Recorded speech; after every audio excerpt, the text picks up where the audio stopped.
the recording. And we are in session number 29, Old Testament survey. We're in 2 Samuel, beginning at chapter 11. And as you'll recall, 2 Samuel is all about the career of David. The first 10 chapters of 2 Samuel give us some details about David's successes, the variety of victories, both political and military.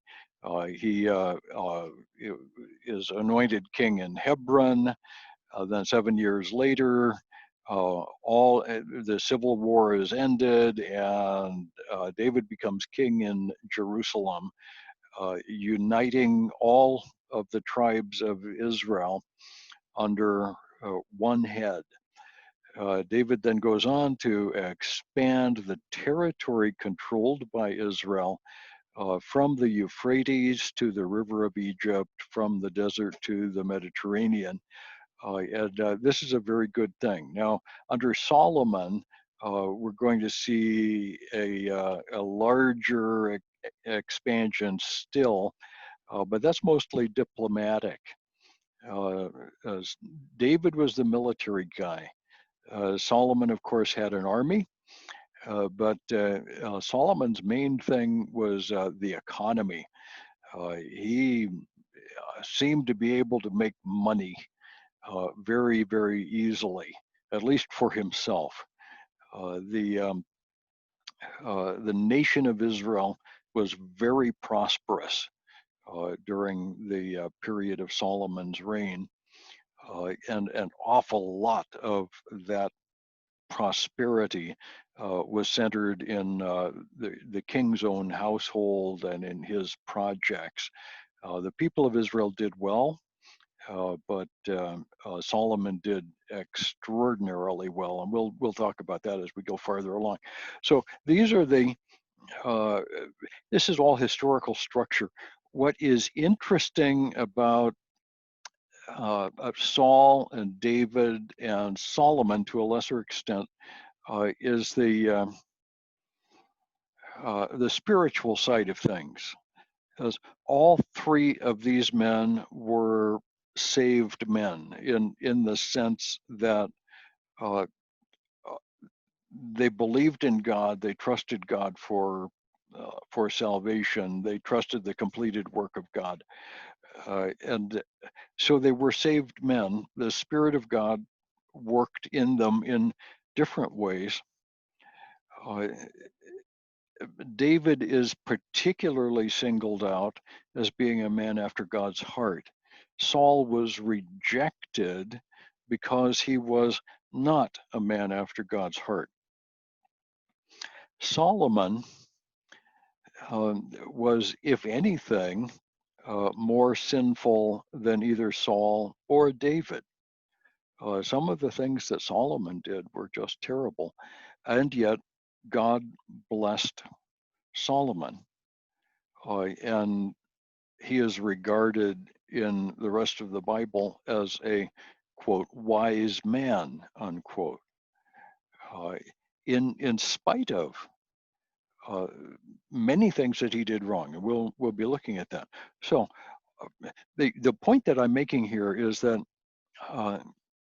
the Bible seems to have this common thread of deliberately showing the warts, the clay feet of our heroes.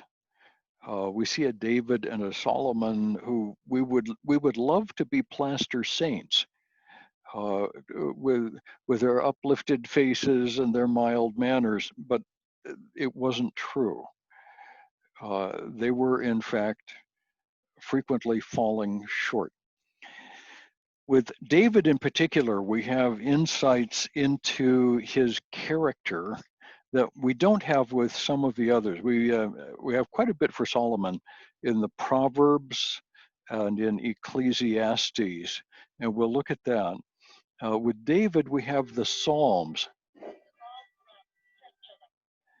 With David, we have this body of the Psalms. There are probably half of the Psalms that are specifically attributed to David. And when we study the Psalms, we can see what's going on in David's character, or specifically what's going on in David's heart, the heart after God's heart is what we're looking for.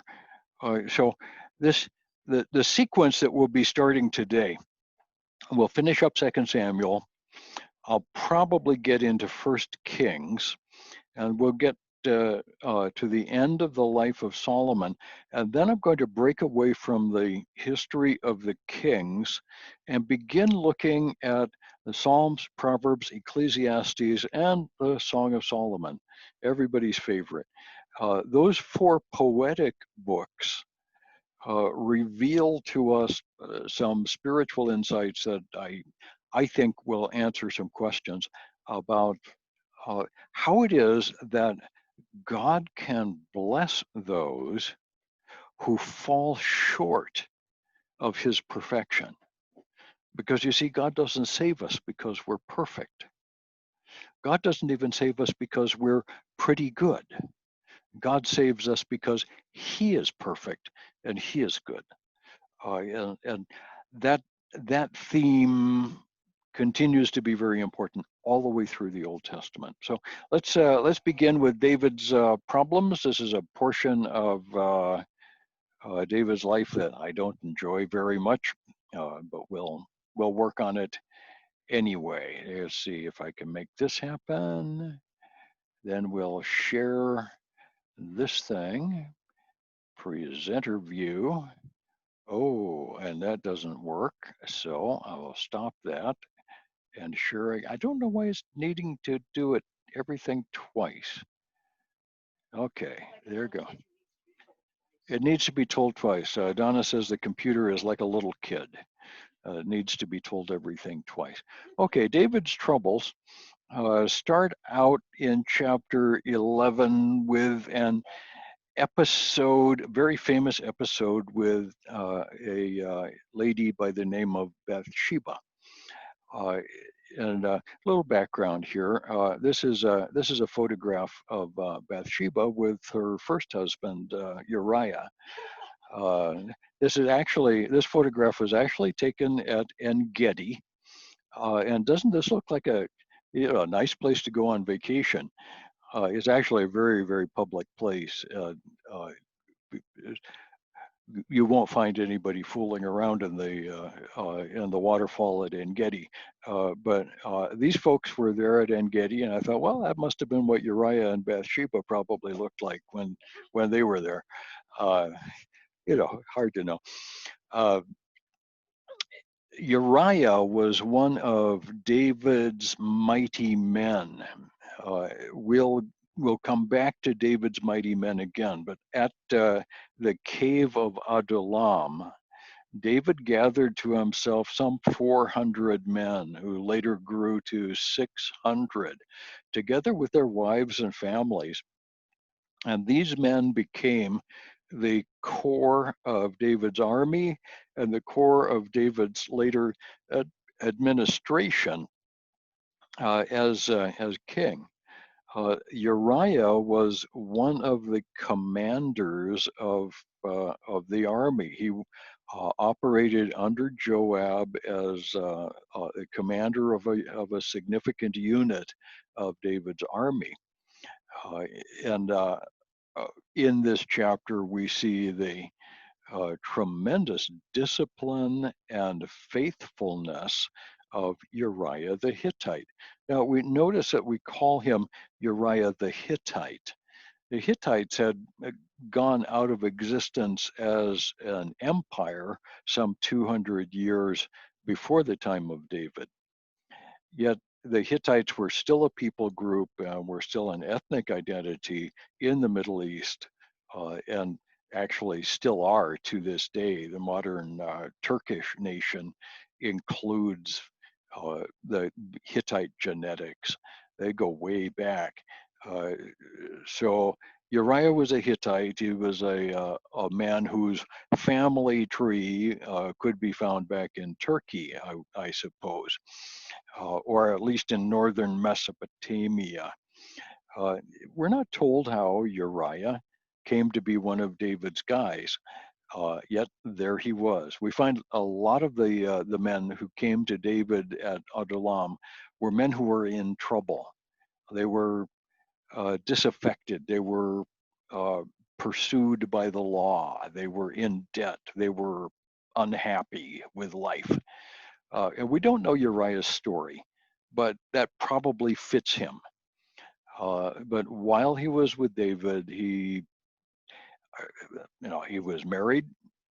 Interestingly, Uriah and Bathsheba had no children, uh, and we don't know why. There's all kinds of blank spots. We just don't know. But here's where the story begins in chapter 11 and verse 1.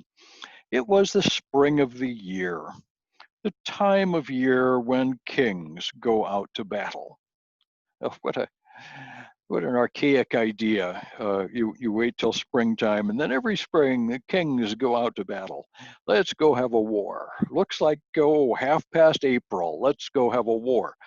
Um, I'm not sure how common that was, uh, but this is one of those famous verses that tells us something that everybody in the ancient world just understood, and we have a little trouble with.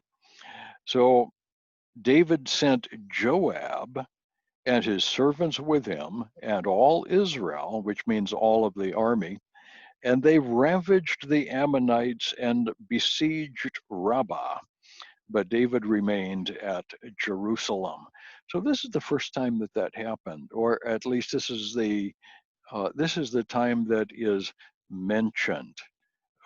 David may have remained home for a lot of the battles, but uh, this one in particular, we're told this is a major battle. We're going to lay siege to Ammon. Jordan is Rabbah of Ammon. Rabbah means the high place, and the high place of the Ammonites. And today that's named Ammon in Jordan. So David sent Joab, but he remained at Jerusalem. It happened late one afternoon when David arose from his couch. Late in the afternoon, arising from the couch means after the siesta. In both Italy and the Philippines, we understand about the siesta. After lunch is a great time to go take a nap during the heat of the day. Well, that's true in Israel as well.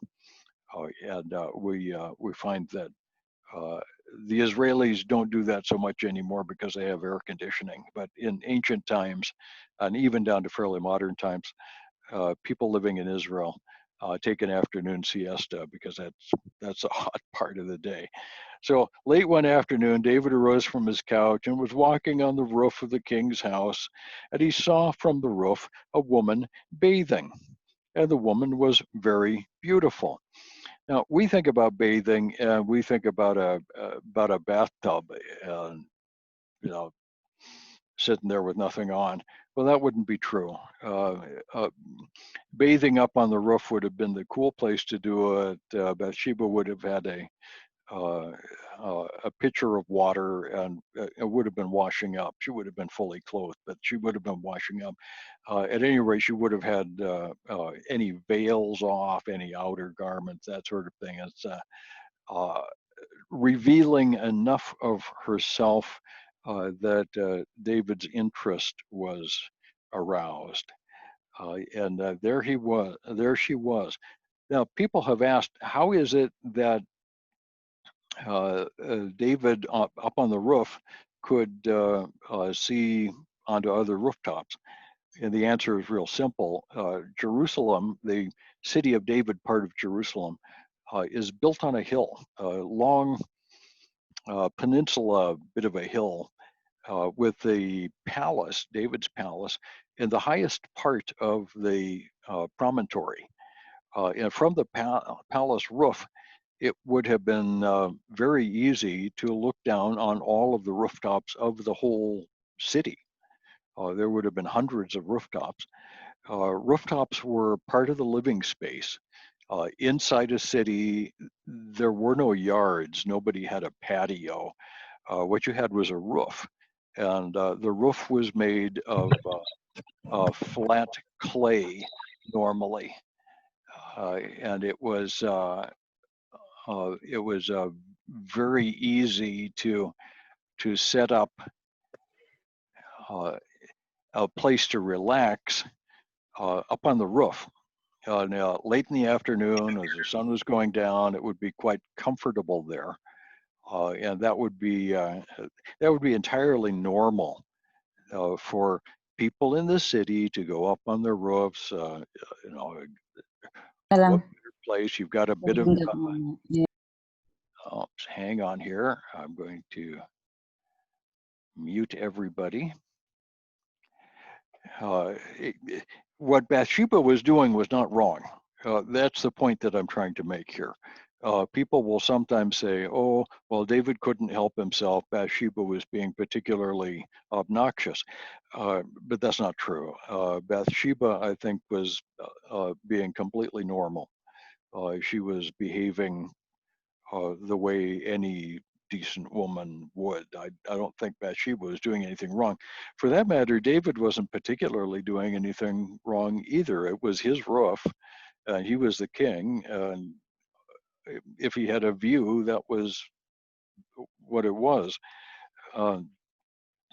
If he found the view more attractive than it ought to have been, his responsibility was to look the other direction. Men learn this from the time they're young. Our fathers tell us, son, there are times you need to look the other direction. And that's exactly what we all learn. From time to time, we fail in that, and that's called sin. And what David did here was to succumb to classic sin.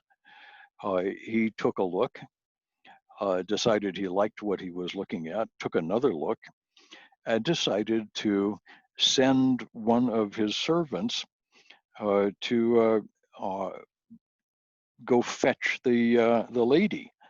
And this turns out to be Bathsheba, daughter of Eliam, wife of Uriah the Hittite. And so David sent messengers, and she came to him. I suspect initially it was innocent enough. They had to have known each other before this. But it turns out Uriah is at the front. Bathsheba is alone.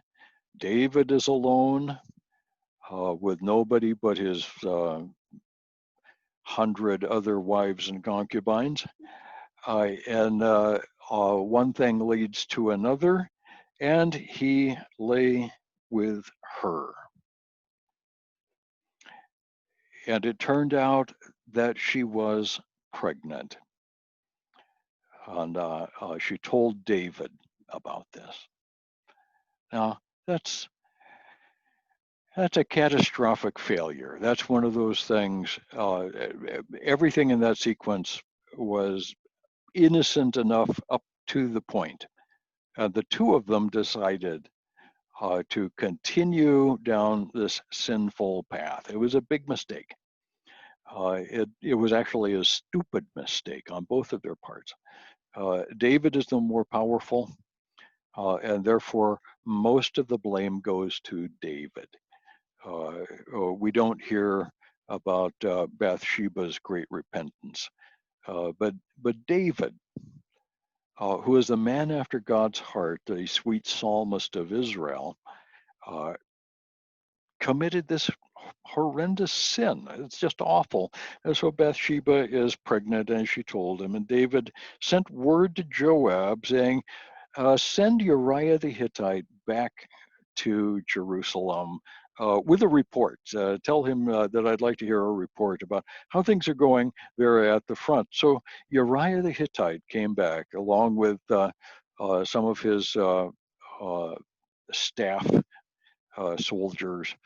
It'd be sergeants and corporals to do the typing, and here they come, and they're all coming back. They arrive at David's palace, and there they are in the meeting room, and Uriah's standing at attention and saluting smartly in the presence of the commander-in-chief, and David listens with apparent interest to Uriah's report.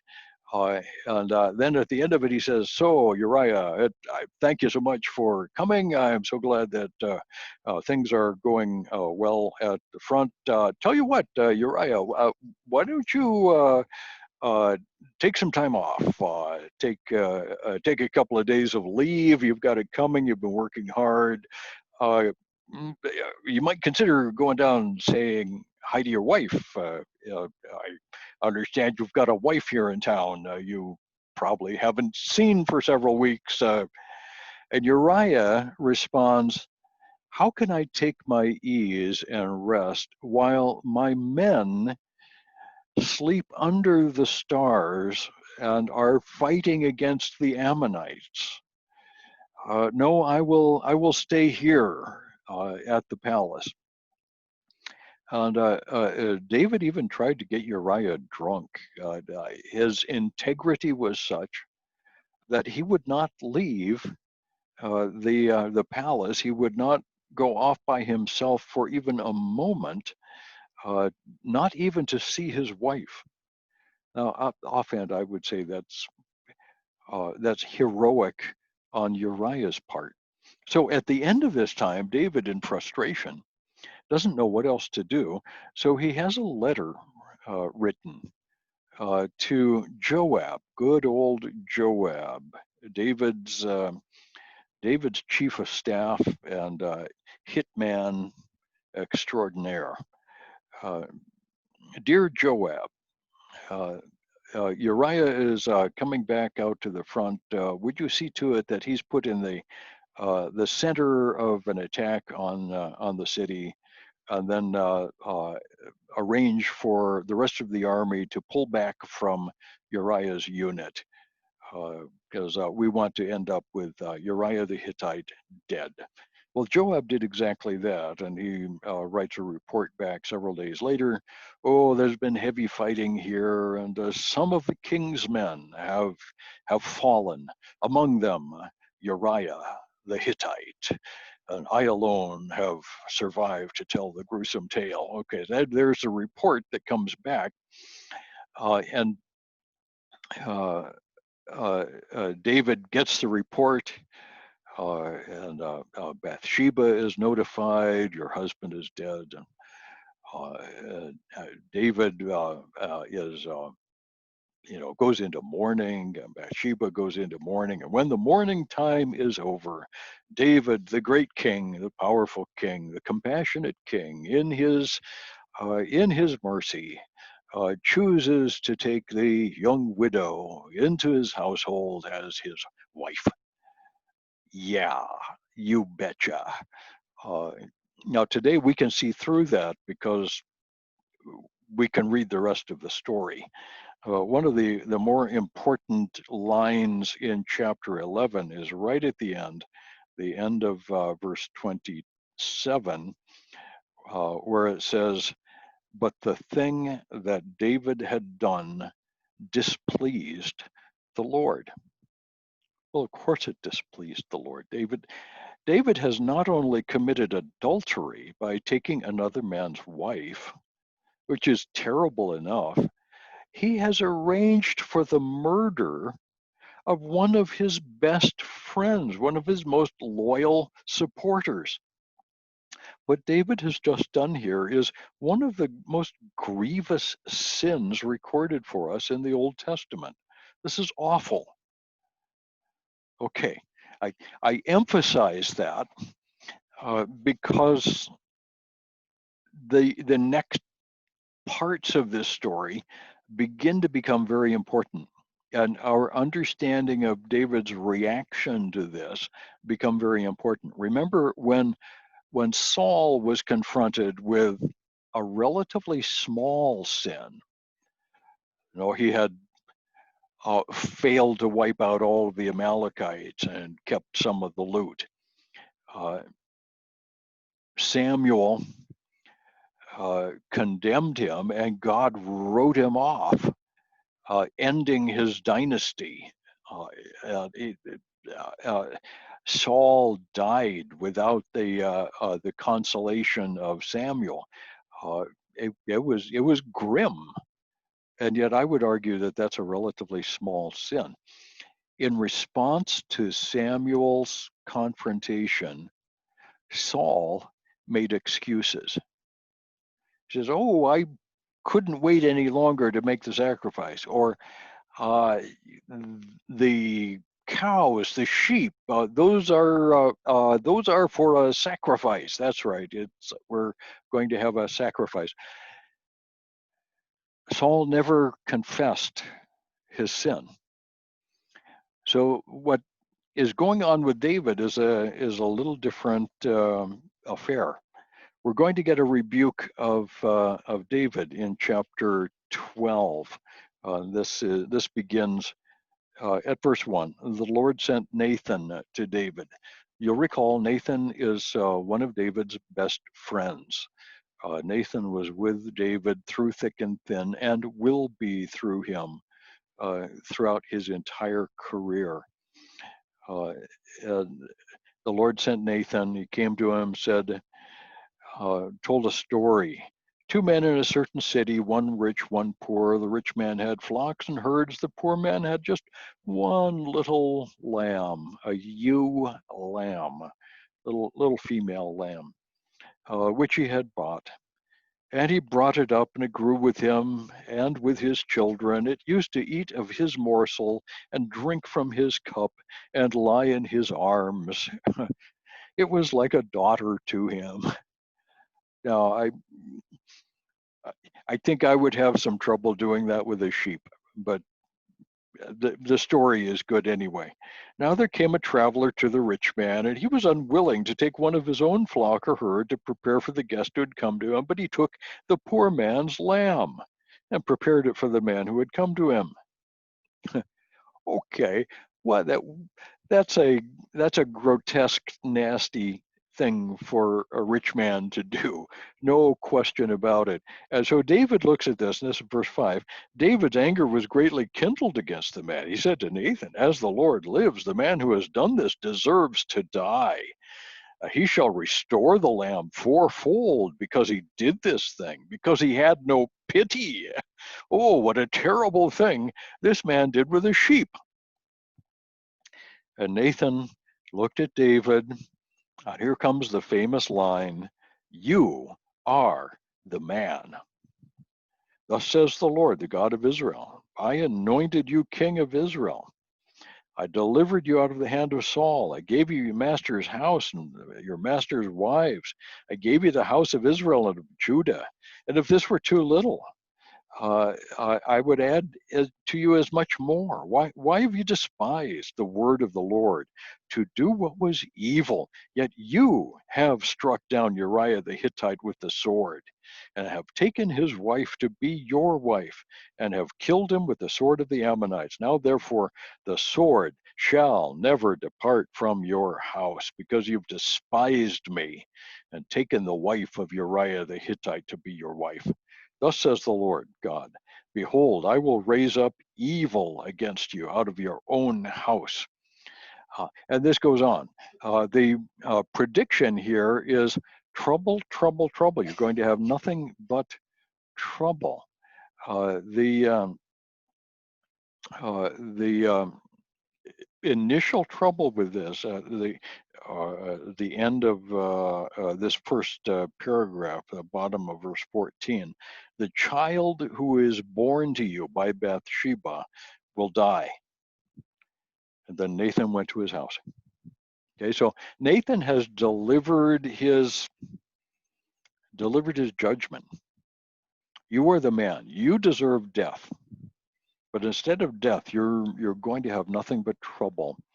The rest of the David story is a catalog of trouble. family trouble. It's really quite amazing when we look at all that goes wrong here. But I want to spend just a moment with uh, the account of the death of the child. So the Lord afflicted the child that Uriah's wife bore to David, and he became sick. Notice, this is a sickness sent by God. Uh, Everyone dies. Most of us die of some sickness or another. The viruses and bacteria and miscellaneous things are sent into this world to accelerate the mortality process. All of us are going to die one way or another, but most of us don't have to die when we're infants. Uh, David lost his infant son, and apparently the relationship between David and Bathsheba was genuine, and this was going to be a very bad thing. David sought God on behalf of the child. He began to pray, intercessory prayer, a good thing. He fasted and went in and lay all night on the ground. The elders of the house stood beside him to raise him from the ground, but he would not. He would not eat with them. On the seventh day, the child died. And the servants of David were afraid to tell him, for they said, "Behold, while he was still alive, we spoke to him. He wouldn't listen to us. How then can we say to him, the child is dead? He may do himself some harm." They were afraid David would be suicidal. Uh, uh, but when David saw that his servants were whispering together, David understood that the child was dead. He said, "Is the child dead?" And they agreed, he is. And David rose from the earth, and he washed and anointed himself and changed his clothes. He went into the house of the Lord and worshiped, then went to his own house. He ate, uh, he drank, and his servant said to him, "What is this thing you've done? You fasted, you wept for the child while he was alive, but now the child is dead. You arise, you eat food." And David responds in a way that I believe is extremely important for us, because it gives us insight into a truth here that is reflected in the New Testament and is going to end up being very important for anyone who works with people. I want you to look at this. He said, "While the child was still alive, I fasted and wept. I said, 'Who knows whether the Lord will be gracious to me? But now he is dead. Why should I fast? Can I bring him back again?'" And then this last line, and David is speaking prophetically here. He is speaking as a spokesman for God. "I shall go to him, but he will not return to me." Now that's significant because David knows, as a believer, David knows where he will go when he dies. It's a place called Sheol. The Jews later call it Abraham's bosom. He will go into the presence of God. Where did this infant go when he died? He went into the presence of God. But you say, having studied your Calvinism carefully and having understood that no one can be saved without trusting Jesus for salvation, this child never accepted Christ. He was never baptized. He never got his hair properly cut. He didn't join the church. He didn't commit to foreign missions. How can he possibly go to heaven? And yet this is the place, this is the spot in biblical history, one of many, where we say salvation is an act of the grace of God. God doesn't save us because we are good, or even by foreseeing all the good that we might do. God saves us because he is good and for his own good purposes. I believe, on the basis of this passage and some others in the New Testament, Jesus and his disciples are being troubled by a whole bunch of little kids. Little kids seem to like Jesus. I think that's entirely proper. I think anybody that didn't like Jesus was probably being a little strange. But little kids liked him. Little kids can generally tell when somebody is a good guy. And they knew that Jesus was a good guy and everything was okay. And so they were flocking around him and they were pestering him for one thing and another, whatever. Uh, if you've ever been around little kids, you know how much fun they are and how they can get to be a pain in the neck. If you're adults and you've got important things to think about, sometimes little kids can be a pain. And so the disciples are thinking, okay, this has been fun, but enough is enough. Let's tell the kids to go home. And Jesus responds with a very, very important line. He says, suffer the little children and forbid them not, for of such is the kingdom of heaven. Now, suffer the little children means allow them to spend the time with me. Leave them alone. Let them follow. Let them be a part of this.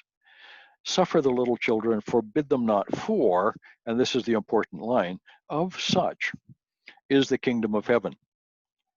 Jesus had been to heaven more recently than any of these others. The disciples were looking forward to heaven, but they'd never been there. Jesus had actually been there, and he reports that the kingdom of heaven is full of little children who've died as infants. In the ancient world, the most common death was a death in infancy. Children were born dead. And heaven, according to Jesus, is full of them. I've responded to calls for a pastor's help with a newly died infant, and I won't tell you that whole story. But the question that a mom will ask right then, Pastor, can you tell me where my child is right now? Where is my baby? I remember holding a little boy in my arms. He'd been born dead. The young mom and the dad were distraught. He'd been born at home. The midwife was absolutely beside herself. And the mom says, where is my baby now? As a pastor, you have approximately 1 nanosecond to make up your mind about all of your theology. You have to answer that question. And the correct answer is, your baby has gone into the presence of God. When you get to heaven, you'll find him waiting for you. Trust me on that one. It's the only right answer. Anyway, that's David's event with Bathsheba, and it's fairly important. We're going to see in Psalm 51 David's repentance for this sin is profound. When we get to the Psalms, I'll actually go to Psalm 51. We'll spend a bit of time there. Against thee and thee only have I sinned. Restore unto me the joy of my salvation. Okay? Take not your Holy Spirit from me. And we'll discuss what that means when we get there. David's repentance for his sin was deep and genuine and resulted in a change in his life. So it was deep within his character. That's what it means to have a heart after God's heart. In chapter, let's see what's happening in chapter 12. Ooh, I've yeah, okay, that's chapter 12. But get on into chapter 13. Rabbah, by the way, is captured. Along the way, Bathsheba has, ooh, how about that? Yet another child. And so another year goes by, and another child is born to Bathsheba. Now, you have to catch this because it's so important. The second child born to Bathsheba is Solomon, who is the next in the messianic line. All the way through the Old Testament, we've been following the line from Adam through Seth down to Noah, through Abraham and Isaac and Jacob, and not through Joseph, but through Judah. And then down through Boaz with, of all things, a Moabite woman named Ruth. And now here we come to David, and not by some uh, perfectly honorable exercise, but by Bathsheba after the murder of Uriah. The messianic line is not this beautiful string of plaster saints, but rather real people, some of whom had a great deal to repent of, but all of whom we will eventually meet in heaven. So along we go. Chapter 13 takes us into the beginning of troubles for David. 13 and 14 starts with the story of Amnon and Tamar, which is not a very nice story. Tamar is a daughter of David by one wife or another. Who knows which wife? David's household must have been an absolutely chaotic place. I cannot imagine living in a place like that. With a harem and different wives and various family members and children by all of them. Oh my goodness. Anyway, Amnon and Tamar are half brother and sister. And Tamar decided that he was in love. He was actually in lust with Tamar. And she wouldn't have anything to do with him. Wouldn't give him the time of day because after all, he's her half brother. You know, how could you? That would be stupid. That'd be terrible. That would be incest. That'd be awful. Um, so Tamar was trying to be good, and Amnon eventually figured out a way to get what he wanted. He pretended to be sick. Asked that Tamar be brought to feed him some soup, and while she was doing her sisterly duty, he grabbed her and raped her, which is okay. That's bad. That's a real bad thing to do, and of course that means a woman who's been raped is no longer marriageable. She in the ancient Near Eastern culture, she is now unfit for marriage. Uh, this is a terrible thing to do. Amnon, in fact, has just done a tremendously bad thing, and uh, uh, David and uh,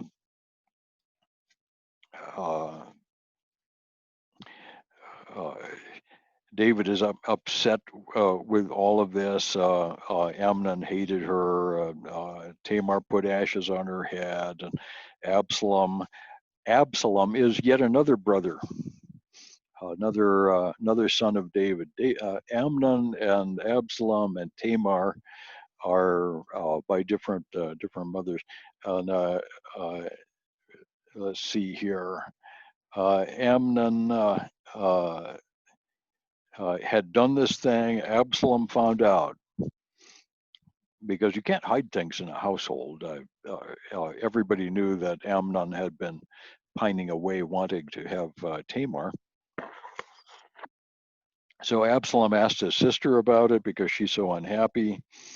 And eventually, Absalom figured out a way to get at Amnon, and he killed him. Okay, so now we've got, in addition to the rape, now we've got murder in the household. Absalom, having done this thing, um,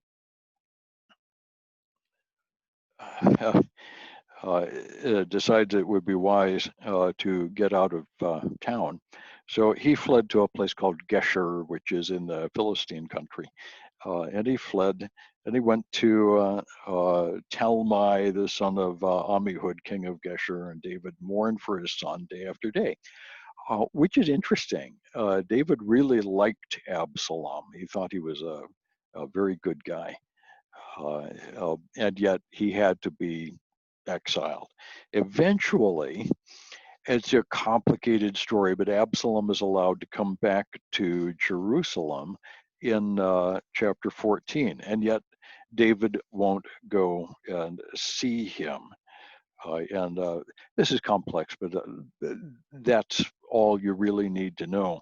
Chapter 15, we see the plot of Absalom to split the kingdom.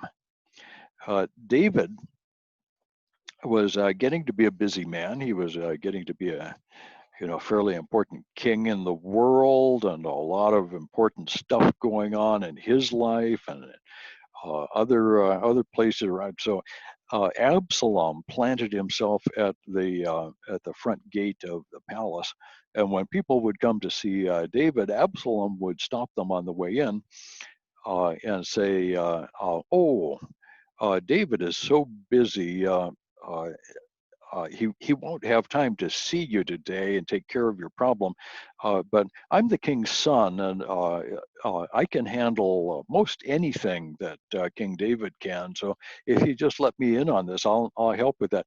And he would find ways to be helpful. Now, generally speaking, we're all nice people here, and we believe that helping people is a good thing.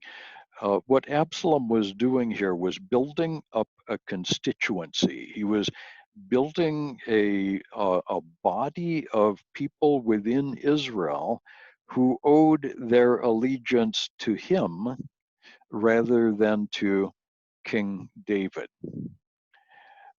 And as time went on, Absalom used this to put together a coup, a palace revolt that would drive David out of the palace and into exile. Absalom then went up on the roof of the palace and took David's concubines for himself. Again, a genuinely disgusting thing, an awful thing for someone to do. It's a symbol of the royal authority, and was something that Absalom should not have done. At this point, everyone already knew that Solomon would be the next king. Nevertheless, we have this terrible thing by Absalom. In the modern world, we in the church often see this kind of a revolt taking place in a church split. And an associate pastor or a younger member of the ministry team will often look at the senior ministry guy as being not quite up to the job, believing that he can do a better job. I've seen this happen with music ministry people and with youth ministry people here in the U.S. And the associate pastor is what we call this in the U.S. And it is very possible for an associate pastor to splinter off a significant fragment of the church, and thus to split the church between two pastors. Now, I'm here to tell you that that's a terrible thing. If you're a young pastor or deacon or elder in the church, and you're under the authority of an older leader, God has put you there for a purpose. And your job is to make the senior guy look good. You work hard to make his ministry successful. Eventually, you will have a ministry as well, but God will give you that. You don't have to take it, and you mustn't take it. Receive it when God gives it. I've seen too many churches split because of a split at the leadership level. That's a terrible thing to happen. And we as Christians should be disappointed every time we see that. Anyway, Absalom did that. David was forced into exile. We see David driven out of town. He flees Jerusalem in chapter 15, up the Mount of Olives, weeping as he goes, with Absalom coming in behind him. And we see Ziba and Shimei curses David. The end of chapter 16, Absalom enters Jerusalem in triumph. He is advised by his wise counselors to chase after David, but one of the loyalists who waited behind, a fellow by the name of Hushai, in chapter 17, counsels that David is a mighty man of valor and he's surrounded by great warriors, and they will be setting up an ambush. So Absalom should wait and gain his strength before going after David. That was bad advice, but Hushai's advice ends up saving David's life. Chapter 18. The battle is joined. David is able to counterattack the army of Absalom. The battle goes badly. Now, Absalom had very long hair, and as it turned out, Absalom was riding through the forest and got his hair tangled in, I believe, an olive tree, so that he was hanging by his hair in the branches. And one of the young men was coming by and he saw Absalom there. And so this young man said to Joab, who's the chief of staff and a pretty important guy, Absalom is hanging in the tree. I thought you would want to know. And Joab says, well, you did the right thing to let me know about this. I'll take care of it. Don't you worry about that. So Joab, David's hatchet man, went out into the olive grove and found Absalom hanging there, took his javelin and drove it right through him. And the Bible adds again, so that he died. And afterwards, David is told that Absalom is dead. The end of chapter 18, David hears of Absalom's death, and then he grieves for him, which is natural. This is the right thing to do. Absalom, my son, Absalom, would that I had died instead of you. And the thing was told to Joab, good old Joab. The king is weeping and mourning for Absalom. And so the victory that day was turned into mourning for all the people. For the people heard that David, the king, is grieving for his son. So the people stole into the city one by one rather than rejoicing. And Joab came into the house of the king. Good old Joab. Now, frankly, Joab is right, but Joab was also wrong. Joab is a pragmatic realist, and there are a lot of reasons not to like Joab, but his advice here is correct in this situation. He says to David, "You have today covered with shame the faces of all your servants who this day have saved your life and the lives of your sons and daughters, the lives of your wives and concubines, because you love those who hate you and hate those who love you." It's true. And then he said, and this is in verse 7, "For I swear by the Lord, if you do not go, not a man will stay with you this night. And this will be worse for you than the evil that has come upon you from your youth until now." And so the king arose and took his seat in the gate. And the people were told, "Behold, the king is sitting in the gate." And the people came before the king. So David congratulated his men for a job well done, even though it was tough to do. He returned to Jerusalem. He pardoned as many of his enemies as he could. As life goes on, we see a variety of rebellions. Sheba's rebellion, not the nation Sheba, but a character by the name of Sheba, revolts against David, an attempt to divide the northern from the southern kingdoms. It doesn't go well. Chapter 21, we're going to start seeing an appendix to David's life, and I'll tell you what this picture is in just a moment.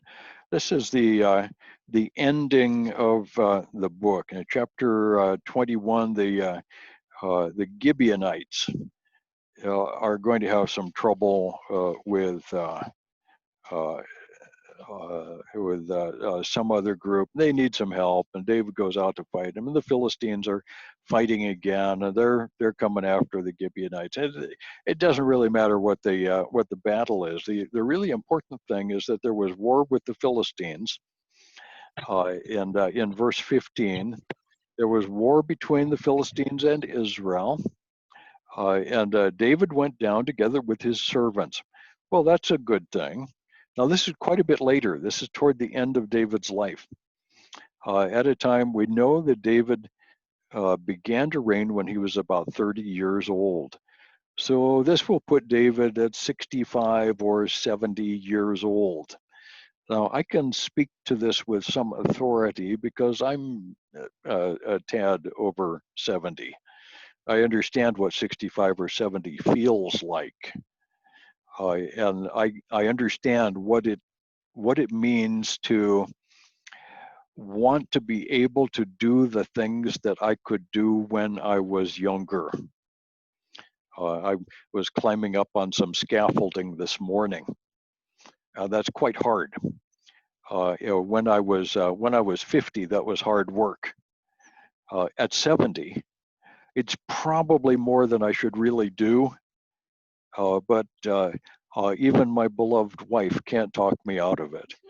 So I'm going up on that scaffolding, painting the house, because, well, it's springtime, and it's the time of year when men go out to paint, right? And so anyway, it was springtime, and armies go out, and their kings go with them, and there was David with the army, because that's what you're supposed to do. And the last time that he hadn't gone out with his army, he got in trouble. So now here he is, and he's gone out with his men, and they're just having a great time. They're fighting against the Philistines, and it's like old times. And they're slaying Philistines left and right, just having a really good time. And as the day is not even well underway, the guys are just getting up to their pace, and David grew weary. Now, you younger fellas are not going to understand this, but us old guys get it. You know, after a little bit of swinging a big sword, it gets to be work. And David was getting a little weary. And here comes Ishbi-Benob, one of the descendants of the giants, whose spear weighed 300 shekels of bronze, who was armed with a new sword, and he thought to kill David. So here it is again. This is the David and Goliath episode, part 2. And this is a younger clone of Goliath, a character by the name of Ishbi-Benob. one of the sons of the giant.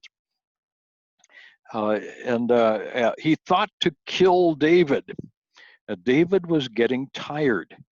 And I can visualize David feeling a little weary after slaying Philistines for an hour or so, and he turns around and he looks up at this giant, and he's thinking to himself, "Oh, another one! Oh, nuts!"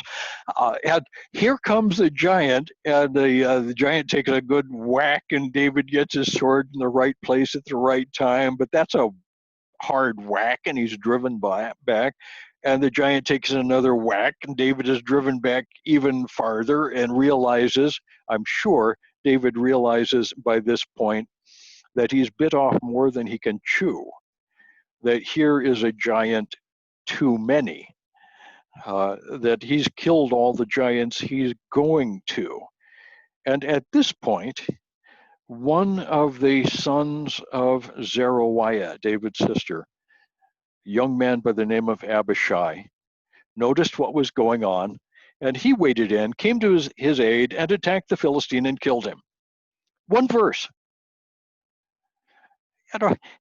Through and through, snicker snack, and his vorpal blade just knocked this giant down, and it was done with. Abishai, together with probably a couple of other of David's key men, looked at David and said, David, we really love you. We respect you. And we're so happy that you came out to battle with us today.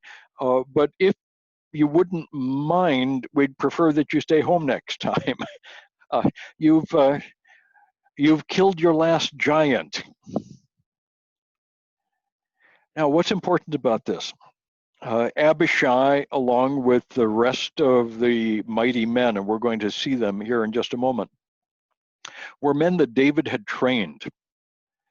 Beginning in the cave of Adullam 40 some odd years before, David had taken a group of men who were good for nothing and turned them into mighty men of valor, who were thoroughly competent technically as warriors, and who were theologically well trained and sound. They knew God. They knew how to trust God. They knew how to go to battle in the power of God. And once they had gone to battle in the power of the Spirit, they understood how the mechanics of battle worked and were well trained in the technical aspects of it. Not just anybody can wade in and kill a giant. David was a giant killer. It really didn't matter at this point, late in his life, how many giants David had killed. What mattered at that point was that David had trained giant killers to replace him. In our own lives, it doesn't matter how many giants we kill. The only thing that matters is how many giant killers we train. Making disciples is the single most important thing that we as Christians ever do. I'll repeat that. Making disciples, clones of ourselves, young men and women who can do the jobs that we do, is the only thing we do that really matters. These disciples need to be technically competent to do what they need to do. And they need to learn enough about God and His Word that they can trust Him when the things really get difficult. It's a hard job, making disciples is.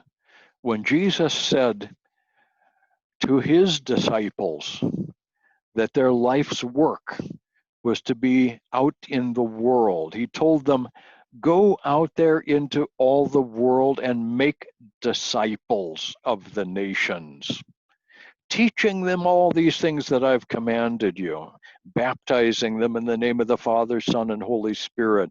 And behold, I'm with you. I, the teacher, who have taught you, and with you as you teach others also. It's the single most important thing that we do. The church fails to the extent that we forget about training a new generation. Okay, chapter 22 is essentially a clone of Psalm 18. There's some real important parts in that we're going to skip right now. When we get to Psalm 18, I think I will spend a bit of time with that. Psalm 18 and 2 Samuel 22 are examples of the Psalms that David used in the training of his mighty men.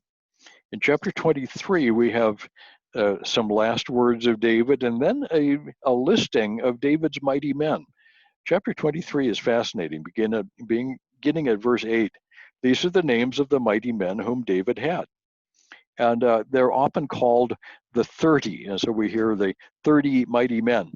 And in this passage, I believe there's a list of 38, and then in Chronicles, the list goes out to about 45 or so. So the 30 is just a conventional number. It doesn't mean 30, it means that's their name. So these are the names of the mighty men whom David had. Josheb-Basshebeth, which is easy for me to say. He's a Tekemonite, okay? He was chief of the three. He wielded his spear against 800, whom he killed at one time. Okay, and that's all we know about him. That is literally all that we know about him. Next to him came another, Eleazar, the son of Dodo, son of Ahohai. And he was with David when they defied the Philistines who were gathered there for battle, and the men of Israel withdrew. And he rose and struck down Philistines until his hand was weary, and his hand clung to the sword. And David brought about the Lord brought about a great victory that day, and the men returned after him only to strip the slain. Such a guy, Eleazar. And of Eleazar, we also hear nothing else in the Bible. He's a great man, a hero. Next to him, Shammah, son of Agi the Hararite. And the Philistines gathered again at Lehi. And okay, so he did this other thing. And they were caught up together. 3 of the 30 chief men went down about harvest time to David at the cave of Adullam when a band of Philistines was encamped in the valley. They went and got some water from Bethlehem from the well and came back to him there. And he poured out the water because it was one with blood. Such heroic adventures these guys had.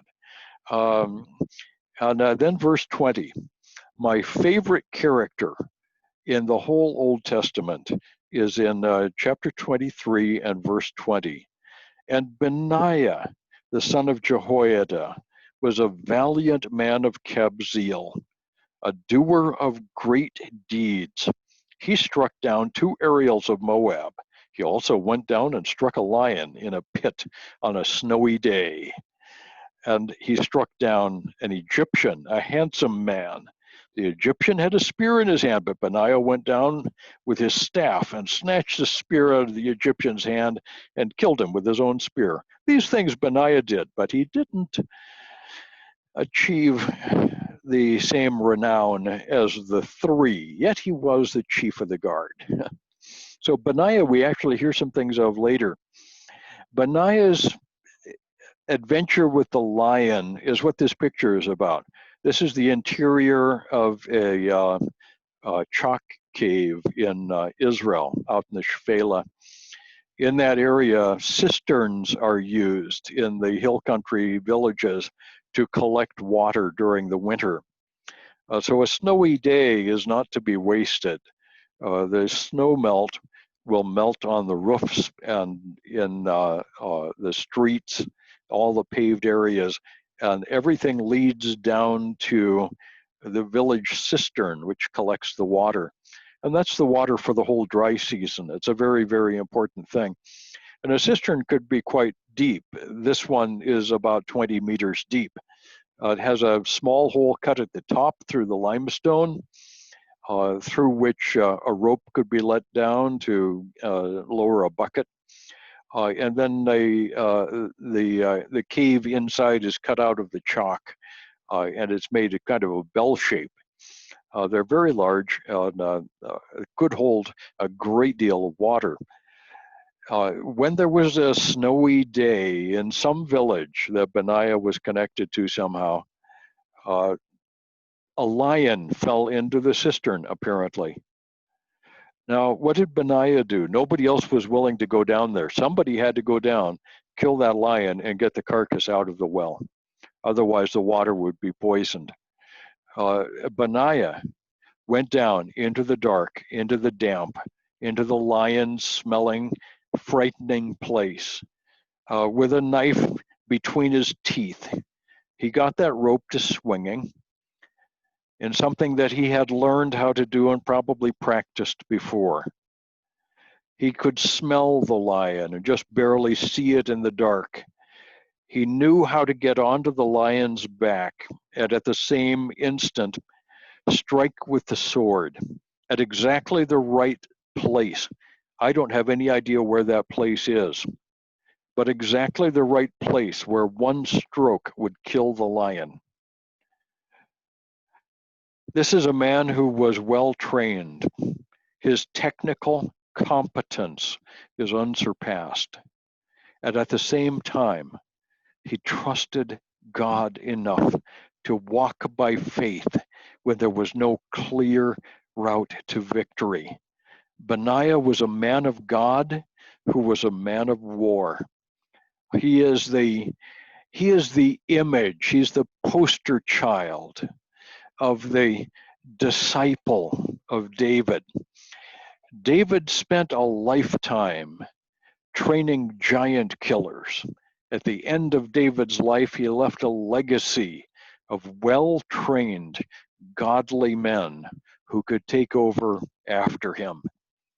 None of us could do any better than that with our lives. Okay, I'm going to quit there. That's essentially, for all practical purposes, the end of 1 Samuel.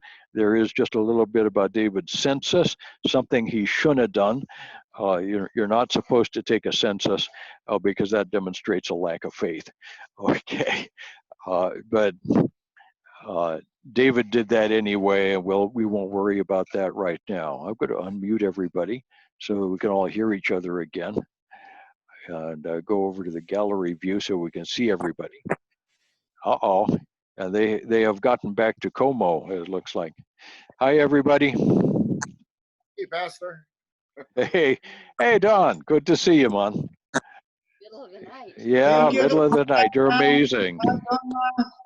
Yeah, there's Pastor Joel, good to see you, brother. Nice to see you, man.